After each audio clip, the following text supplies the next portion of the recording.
Okay, so we've done lots of talking in the past about communication and different ways of effectively communicating with each other, what you say, how you say it, and what you hear and how you hear it. I want to have a think now about what you're not saying to each other. There might be lots of things that you're not saying to each other, lots of conversations that you're avoiding having, or maybe not lots of conversations you're avoiding having, maybe just one conversation that you are, or one subject area that you don't want to bring up with your partner. Now, I'm asking you, why is it that you don't want to bring up that subject?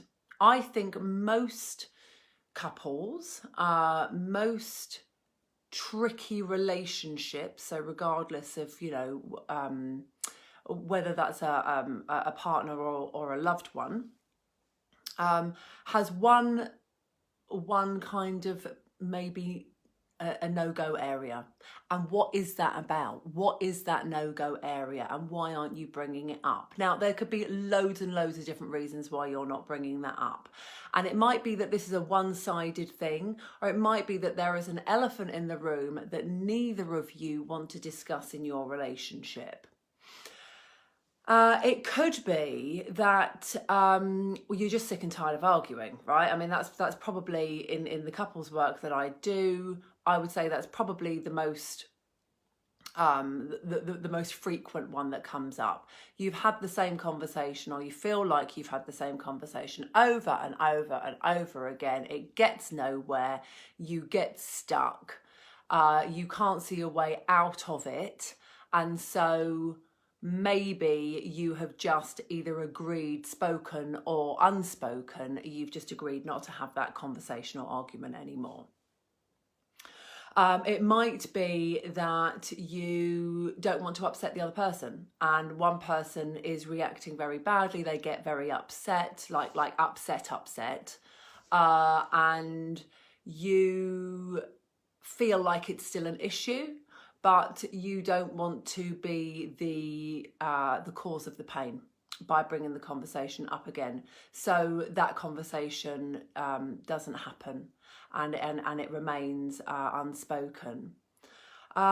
Maybe you have a problem with saying it out loud. Maybe there is something which you know. Maybe your partner knows. Maybe it's not necessarily a secret, but maybe it's just something that you find difficult talking about. But maybe it's something you're embarrassed about, or something that has caused you a lot of pain. Maybe it's something your partner has done to you that has caused you a lot of pain, but you just can't go there anymore. You just can't talk about it anymore.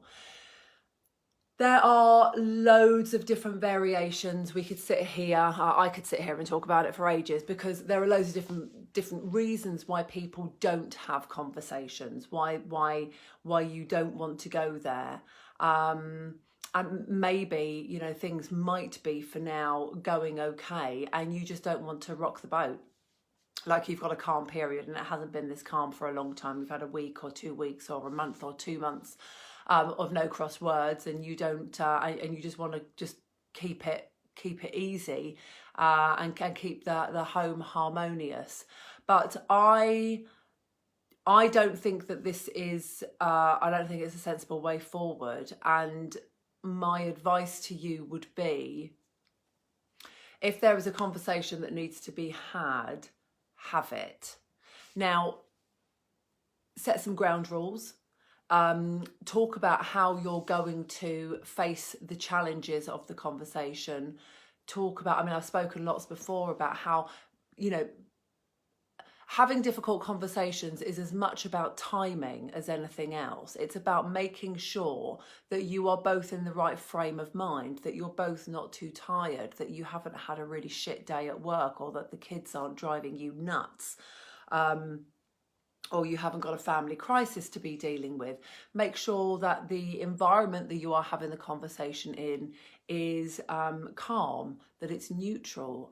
Ideally, get out if you can, but if you can't, make sure that you're uninterrupted, make sure phones are away, make sure there's no dinner about to boil over, or whatever it is that might be. Make sure that the setting is calm and appropriate for the conversation. You know the conversation is going to be difficult, but you can make it easier. It doesn't have to. You can settle the environment around you to make sure that you are both as comfortable as can be in that conversation. And then it's just the stuff that we've talked about in previous videos, which is about how you are delivering that information to your partner, how you are expressing your point of view. Are you able to get your point of view over to your partner without it being confrontational, without it being like it's all like you, it's all your fault, you made me feel like this, when you did this, you did it like that, and it may, you don't want to be getting into a slanging match. You need to be able to get your point across to your partner, your point of view over effectively. That means doing it calmly. That means doing it without shouting. And it means explaining your feeling and how you felt during that time. It made me feel like this. When this happened, I felt like this. It made me feel like this. So you're not kind of going into the jugular and being blaming and being argumentative, but you're just letting your partner know that this is how it has made you feel. What are the repercussions of that? What does it remind you of? What was going on for you at that time? Why was it not appropriate? Why was it hurtful? But doing it in a way where you're talking about yourself. You're talking about I, not you. We don't want yous. We don't want yous. We want me. This is how it made me feel. That might not have been your intention. That might not have been how you meant it to come across, but that was how it made me feel. Then once you're able to get that over and you are starting the conversation, as we said, we're in a calm space, we're in a neutral space, we are in a non-accusing, non-argumentative tone, then we are able to then start talking about the difficult conversations in a way that can hopefully be productive, that can hopefully get an outcome that you are both happy with. I said last week, it's about being able to manage the conversations that are difficult in a way where you are not just talking about what happened, but you're talking about how it made you feel, why it made you feel like that. So that your partner has an idea, not that you're just pissed off for no reason, not that you're just having a rant and you're being hormonal, or, that you've had a bad day and you're just pissed off with somebody in the office and now you're taking it out on me.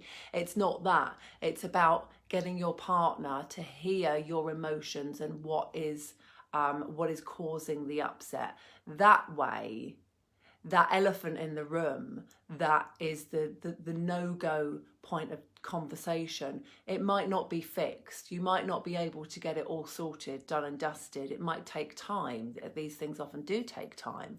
But you can start addressing it and you can start acknowledging it. And once you're both in a position where you are acknowledging the hurt, because that's what we're talking about, right? We're most often talking about hurt that has been done to us that we don't like to talk about, because our response is often defensive. It's often, I describe it sometimes as like a cat with a piece of glass in its paw.